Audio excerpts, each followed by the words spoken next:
тоже у нас не совсем полный состав, но я надеюсь... We don't have everyone here. Nikolai Gulaev is not present. But when Nikolai joins us, we will embrace him with great joy. But let us start. Unfortunately, we only have 45 minutes to discuss a broad agenda, which is very important today when there are just 2 years before the World Cup.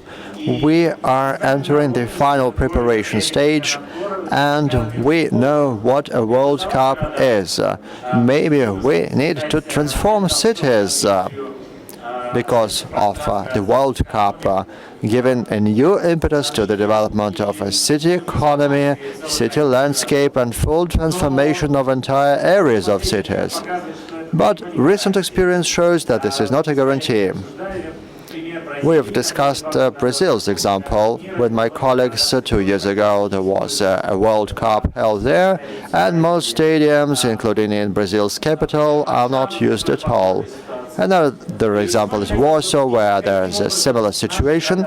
So today we would like to know how our host cities might get ready for the World Cup, to have some heritage, which would be not just a football stadium looking like a UFO landing in the center of a city.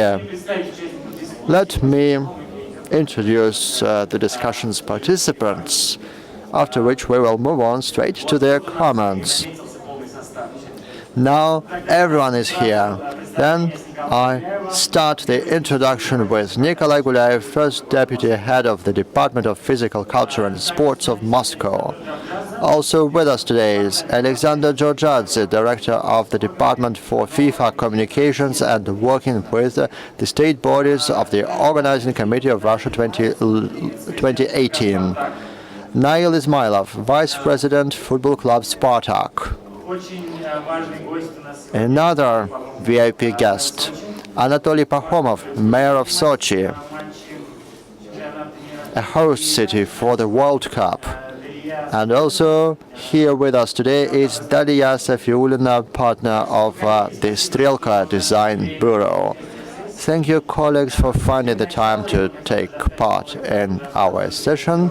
And I would like to give the floor to Mr. Georgiadze, Head of the Department for FIFA Communications, so that he tells us what the current state of affairs is with the World Cup preparation. Thank you. Good afternoon, dear friends.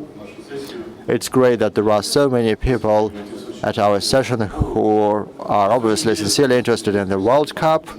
We are having a very interesting session today, and we have Nikolai, who already has experience of mega events in our cities, and I, on behalf of the organizing committee, can tell you very quickly what the essence of the World Cup is. Not from the point of view of the sports competitions, but from the viewpoint of its impact on the country as a whole. Traditionally, we say that the World Cup is one of the major world events.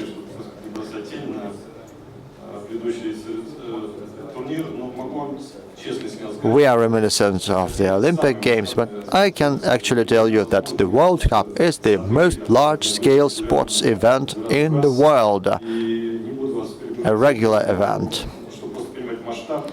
Just for you to understand the scale, Brazil's World Cup, 3.5 million people attended stadiums, 1 million people came to the country. The final, Argentina and Germany, was watched by 1 billion people. So these numbers, just the sheer numbers, tell us what level of an event it is. It goes on for 1 month. It will be held in 11 cities of Russia, and preparations for it require enormous efforts, technologically, organizationally, and of course there will be a legacy after the World Cup. A legacy is a key word when we do events like this, Olympic Games, World Cups, but we don't even see the real point behind this word. It's so frequently used. It's something I would divide into tangible and intangible legacy.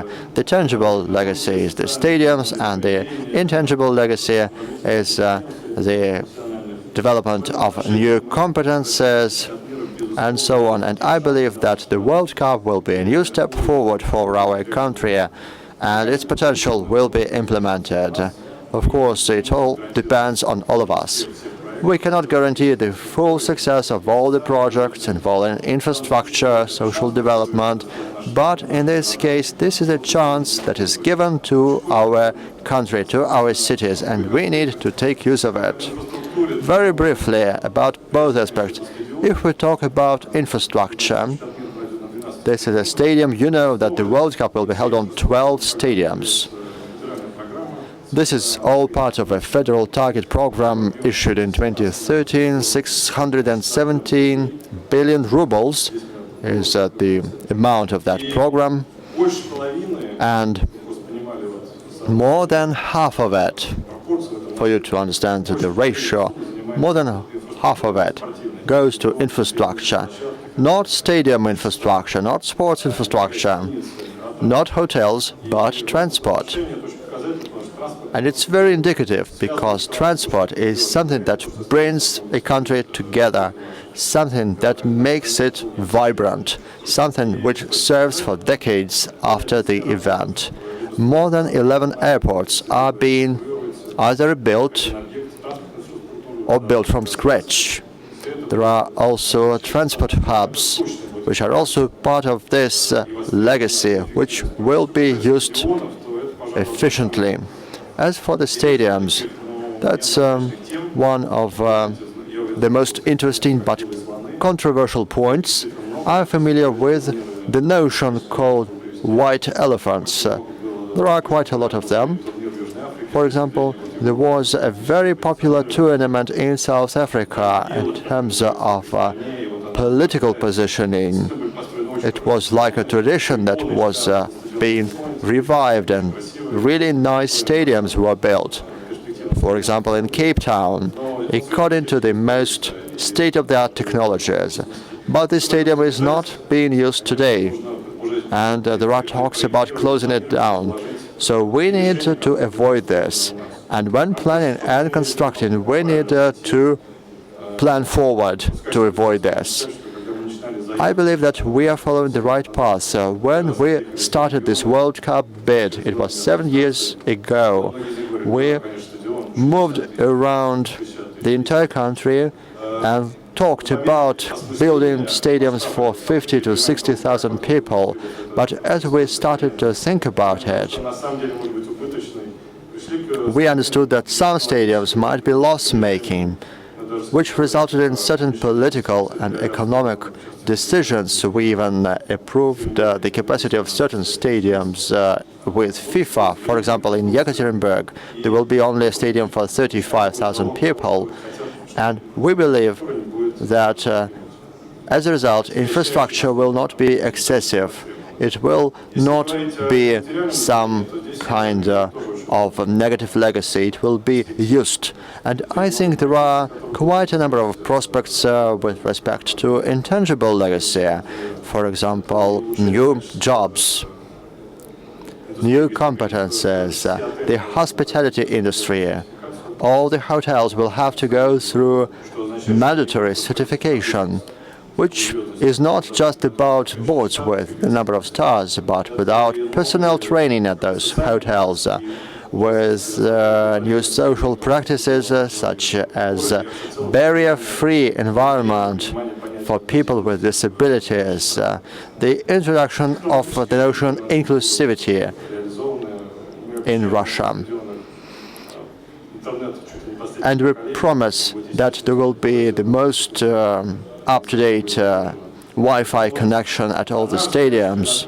So we believe that a World Stadium, even though it's 32 matches, the opportunity to watch super players, it's also a chance for all of us to improve our life, to use this mega event as a catalyst for positive change. And I'm confident that this will really help. One vivid example, the Spartak Stadium, which is an attraction force for new developers. The same happens at the Oktyabrski, where there was a stadium built and there was an entire residential area around it. In Rostov-on-Don, another residential area will develop around a new stadium. There are many examples like this. One important example is Sochi. I think we will hear more about it now. So we believe that there are just 712 days left before the World Cup. We have very little time. Just recently, there were 8 years before the start of the match, and now it's 2 years. So let's hope that we will have some legacy after the tournament, and I am confident that this will be a very important and significant event. Thank you. Thank you. You set priorities very correctly. You underlined that there have several aspects of the legacy: the stadiums themselves, the infrastructure, plus the skills and social practices that can evolve based on FIFA 2018. One clarification question. You have lots of examples. Once the infrastructure is oriented to service a sport facility, for instance, the metro goes to a stadium. If stadium is not used, metro is not used. To what extent it can be a problem?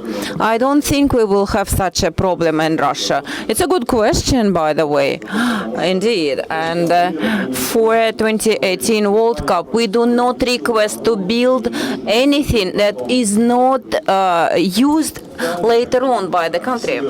And we do not do not build something specifically meant for the World Cup. And only sports facilities, only the team facilities, modernization of the stadiums. This is done specifically for World Cup 2018.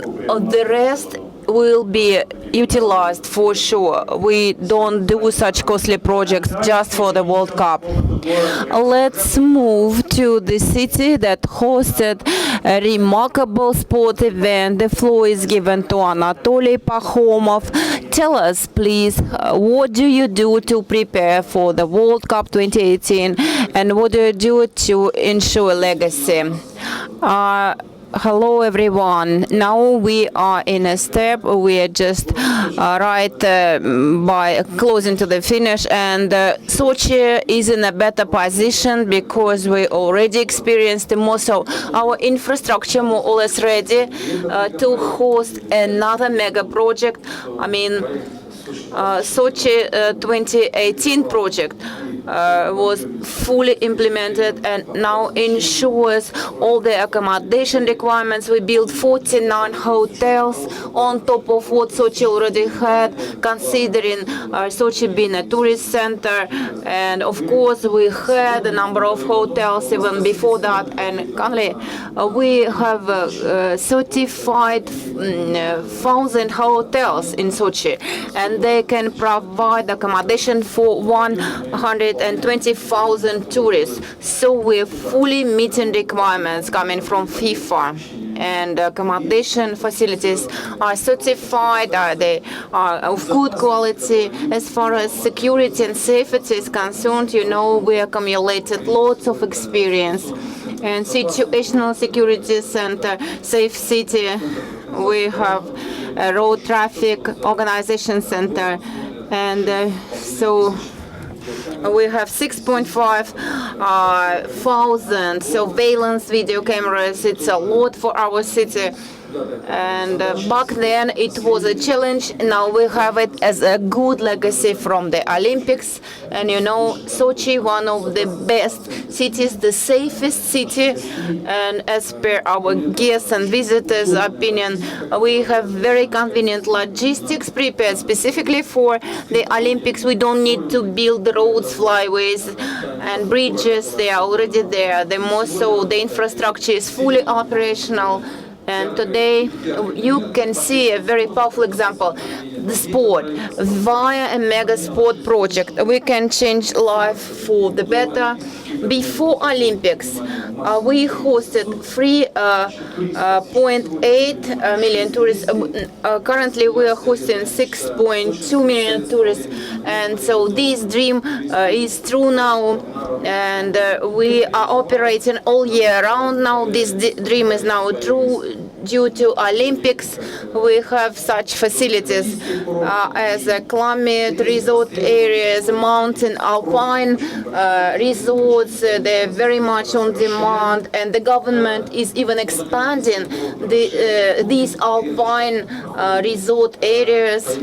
And we are running a reconstruction, modernization projects, and currently, due to Olympics, we have balneology clinics operating, providing services. Now Sochi is very much on demand. Summer is going to be difficult because demand is higher than what we can offer. We have a colossal demand for our services, but we need to take it in a systemic way because 70% of our accommodation facilities are already sold out throughout summer until the month of November. And post-Olympics legacy is used in a correct way. The most events. We are running over 200 events in Sochi annually. Sochi has become a platform for all the international events that are held in Russia. 5 World Cups that are already held, Formula 1, and the upcoming the games, Games. The ceremony will be held on July 6th, and multiple forums, cultural forums. All this together is based and relies on the material base that we have due to Olympics. What needs to be done? What other cities need to do to host World Cup 2018? Confederation Cup will be held next year, and to make the success story by November, we need to complete FIFA Stadium restructuring. We don't have any risks, and this year we will hold the pilot tournament on this stadium. By the next year, July, we need to complete construction of the training sites. Again, I don't see any risks to violate this timeline. And as it was mentioned, each facility does not cease to exist once the event is finished. And what would you do with your FIFA Stadium? You are running ahead of me, running ahead of train a little bit, and I can foresee this question to be asked. And post-Olympic legacy and post-World Cup 2018 legacy, any legacy after a mega event can be divided into two components. First of all, tangible and intangible legacy. After Winter Olympics, Sochi Olympics, our cities, young people, they fell in love with winter sports. And just to confirm, to make it the point, and we have 54,000 children. 45 out of these 54,000 children, apart from normal physical training, they additionally take either sports training, or they attend additional extracurriculum sport training courses. This is a great success. And we are sure that this success was possible only due to Olympics. And let's be sincere and straightforward. Any young guy, any kid wanted to be a guest in Sochi. Back then, people did not think about sports, and today the situation changed. Now the priority for all the parents is just to make the child to be involved in sports. Other sports or other hobby is a way for success in life. And we are pretty sure that the team in Sochi, our citizens, they do not love soccer, do not like football, because mostly we fail.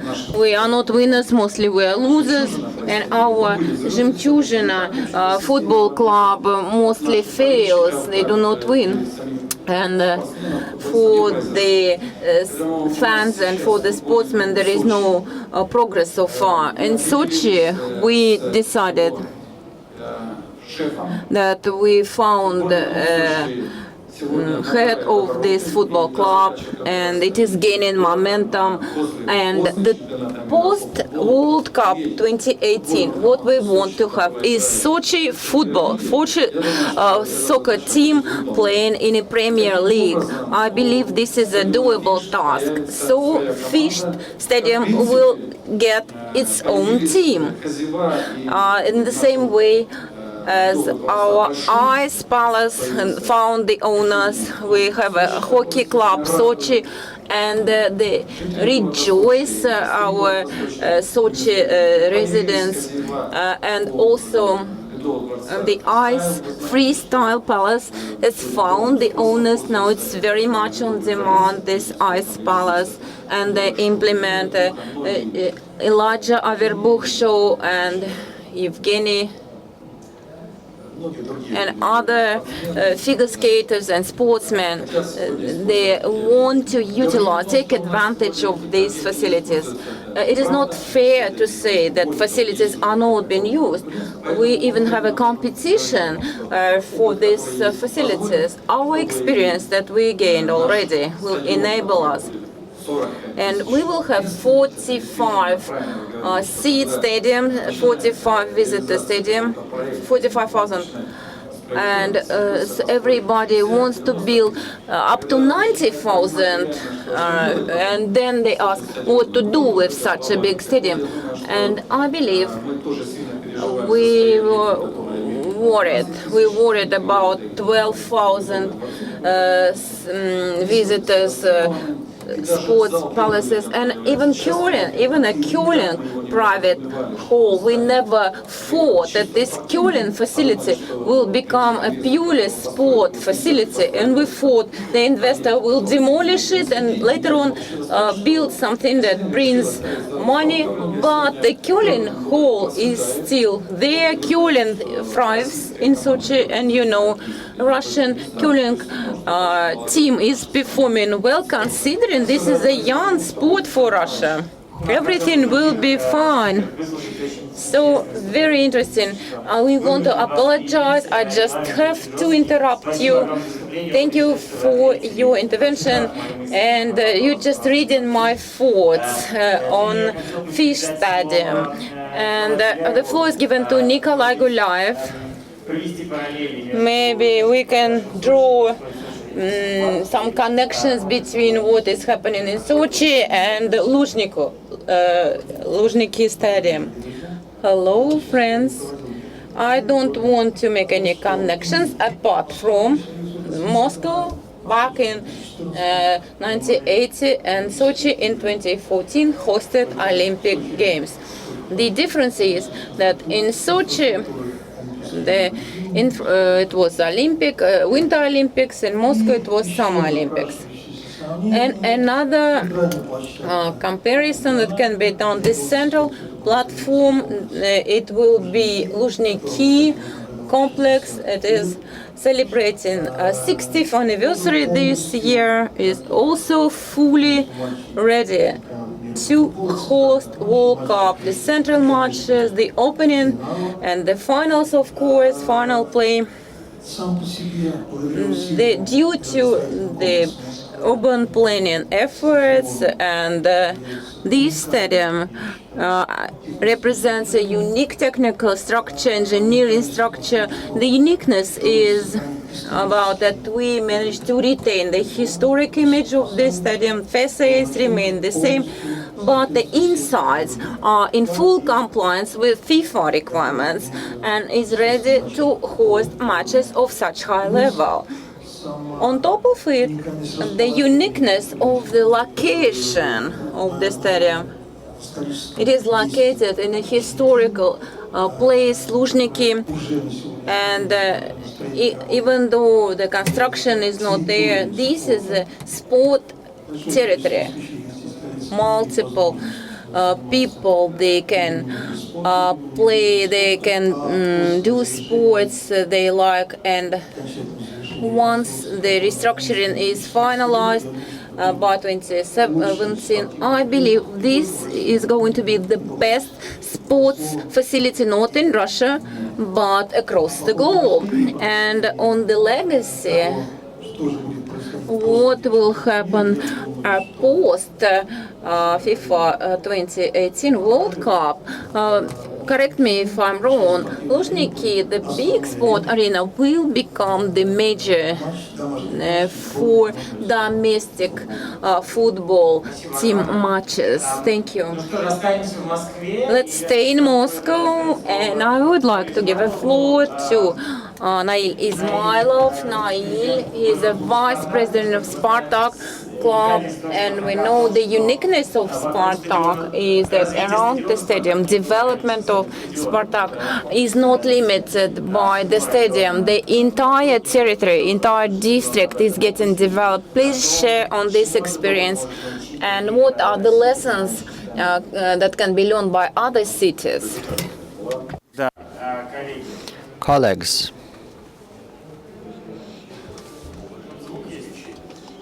there's the sound.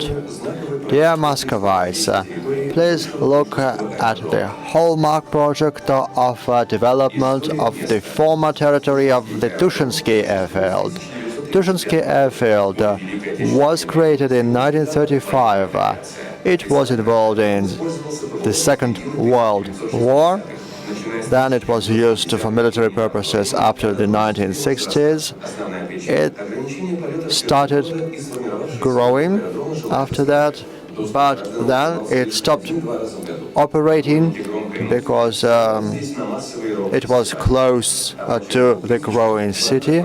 And in the beginning of the 21st century, street racing competitions were held in this area.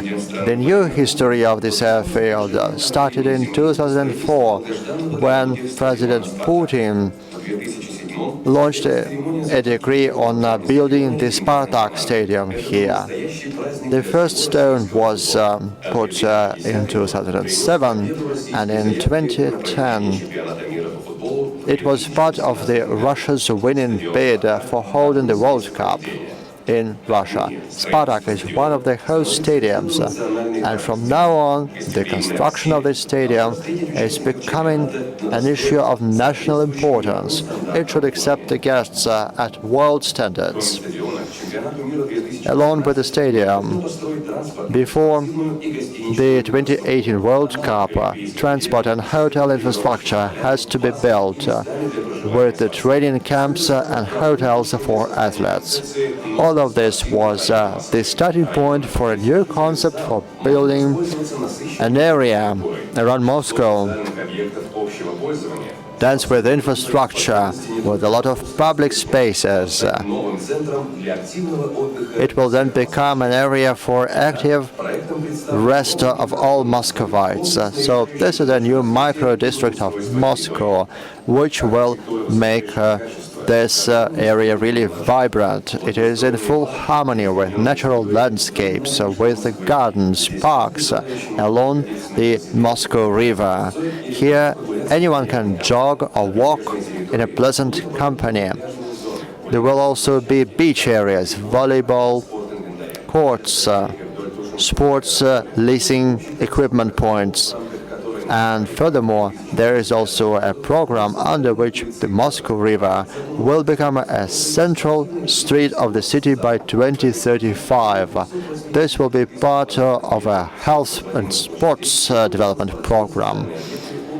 There will be a lot of public sports facilities, such as a multi-purpose arena for any kind of sports and entertainment events, a tennis center for 9 courts, a swimming pool with a professional section for professional children's playing, skating rinks.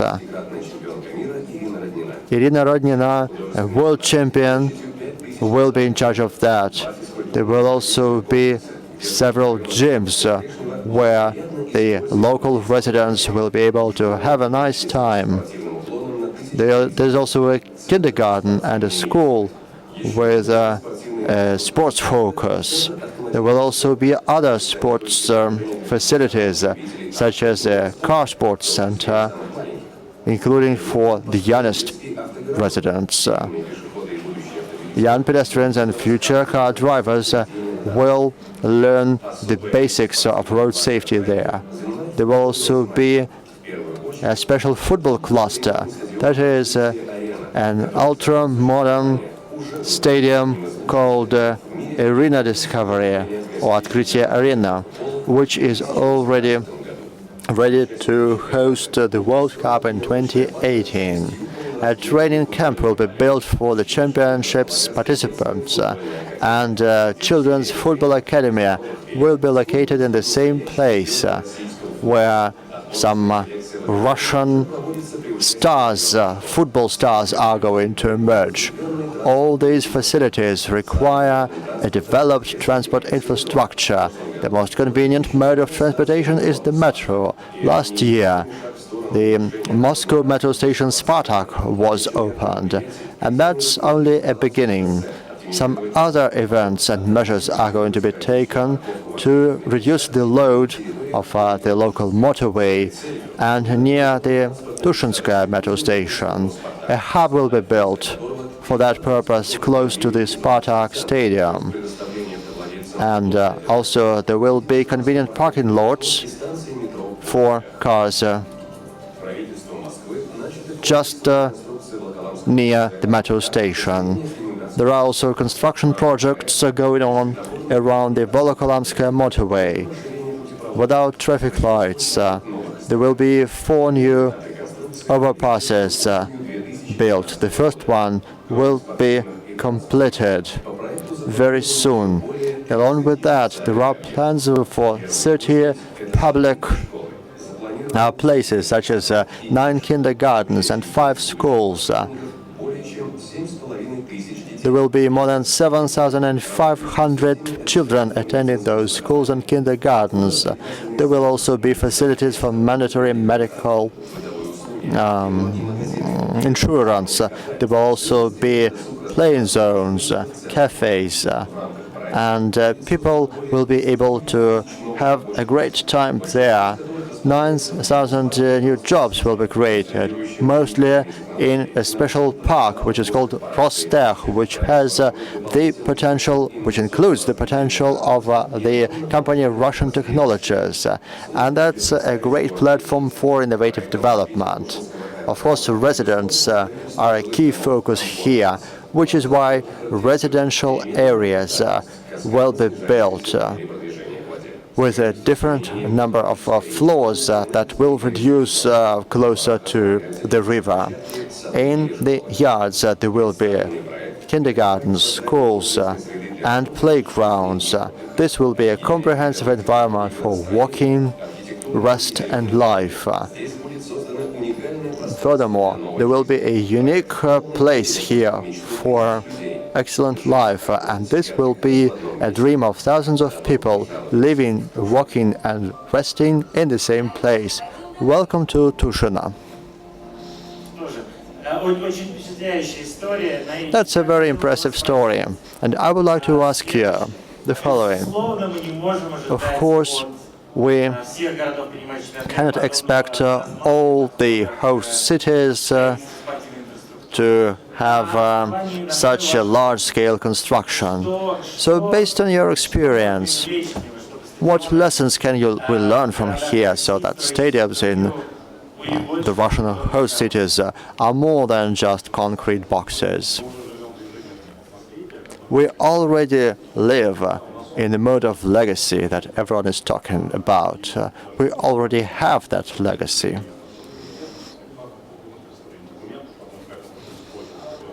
FIFA has asked us for some documents as to how we are going to use this stadium in the future, but we are already using that stadium. And for our district, for building in that big blank spot, a sports cluster is one of the clusters and a synergy center for the entire area, which will reallocate all the passenger and car traffic in this region.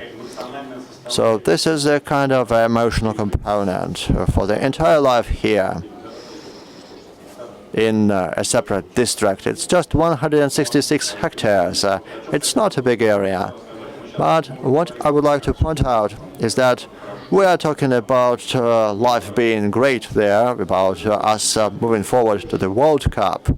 But the World Cup is just a short period of time. It's a short event, just a little bit more than 1 month, with several matches in those host cities, at those stadiums. But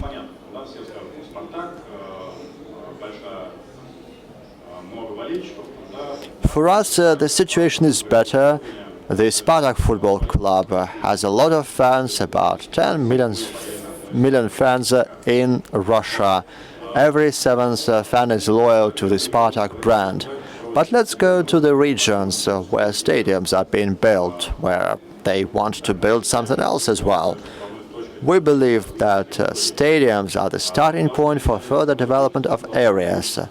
And for them to be a starting point, there should be life there. There should be something going on there. Based on what we have in our district, we have this stadium for 2 years now, and we understand that with the capacity of 45,000 seats, we have the average number of people coming to our stadium, 28,000 people. As for other clubs in the Premier League, it's not more than 10,000. Well, maybe a little bit more than 10,000 people coming to their matches. I might be mistaken there, but this is the Premier League. And when we talk about stadiums of 35 or 45,000 seats, how are we going to provide the audience for those stadiums? As I talk to heads of regions, I understand that few people ask those questions, even though we don't have any more time, or almost no time. And those people who will be in charge of those stadiums should start working with fans right now in the country, so that we have that emotional component. And there is the English experience, or British experience, where real estate prices go up close to the stadiums, because where there are stadiums, there is life. There is the Manchester hub. This team is fighting for the champion status, and it's participating in world-class events. But there's also Newcastle, where the real estate prices drop, even plunge, and we need to consider that. Of course, we design everything very well. We're going to build everything in an excellent way. But I think that we, as a sports society, need to train our fans, to prepare our fans who are going to come to those stadiums. We need to work with that category of people. We, as a club, are a separate story. I'm not talking about a stadium. In my opinion, a stadium is just a concrete box which needs to live. We need to inspire life in that box. One more minute, please. And it's not my own expression, actually. That's an expression of one of my colleagues who said it's not difficult to build. It's the most difficult point to make a facility live. It should start to live and to breathe. We have the Russian Cup, the Russian Championship to be held at Luzhniki, but there are not so many matches like that during the season. And we also have concerts. We have about 200 events on our arena, maybe more, maybe less. But I can say that this is an attraction center even now. We have a lot of work to do. We have to work a lot with our brand, and as being a Spartak fan, still team has something to work on. Not so much for the team to work on, but speaking about such categories, we have Spartak like team. For 13 years we failed to win, and for 13 years we go without any trophy. But the number of fans is still there. We have a history. We have an aura. We have an atmosphere around our club, and something that we're trying to do now. We are trying to reincarnate our fans, and we're trying to establish new relationships between us and our fans. Now, unfortunately, we're running out of time, but we have one more expert.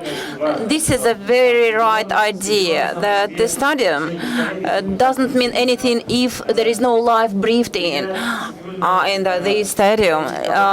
Sofia Ulina, she is from Strelka Construction Bureau, as an independent expert. Please tell us what the stadium can do and sport infrastructure can do for public space development. Thank you for your question. The stadium, speaking about the legacy of the World Cup, this is not a stadium, first of all. 1 million fans that will come to Russia. Yes, they will come to this stadium, but they will be using the public infrastructure, public spaces, and it is important to understand that the public space is a platform through which the visitors and the resident people communicate, and we can see the World Cup 2018 as a good driver for development and for improvement of amenities of the Russian cities. We have lots of experience. We walked in Zaryadye Park, Gorky Park. We understand it is important not just to improve the waterfront or a street. We need to integrate it into the entire city space through which our guests will be moving to. And all these spaces will be used later on by the citizens, by the residents. If we recall Brazil's story, it was recalled already as a negative case. I have another side of the medal. And all the guests were asked whether they want to come back to Brazil. 95% said yes, of course.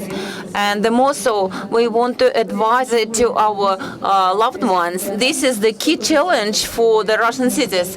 What would be the percentage of guests who would like to go back to these Russian cities? So we need more comprehensive amenities, not for the cities that host the World Cup, but for other Russian cities. We need to take a broader perspective on it.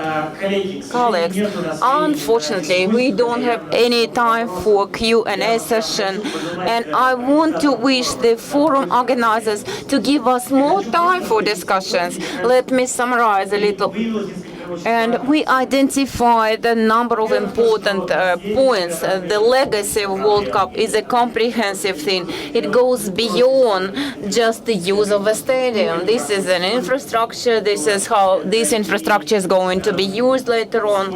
And the use of the facilities in a broad sense, an economic legacy, tourist legacy of the Olympics in Sochi, and what are the skills that can be developed by the residents due to these tournaments. It's important, it needs to be planned in a comprehensive way. The key point currently, we have 2 years to come before the World Cup, how to maximize these investments in the cities.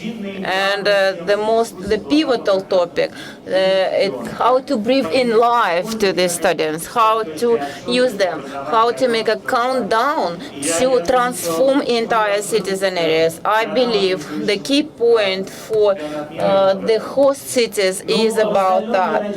As far as the rest is concerned, I believe World Cup 2018 will be a success story and we will not have any white elephants. I want to thank everyone for coming and spending your time with us.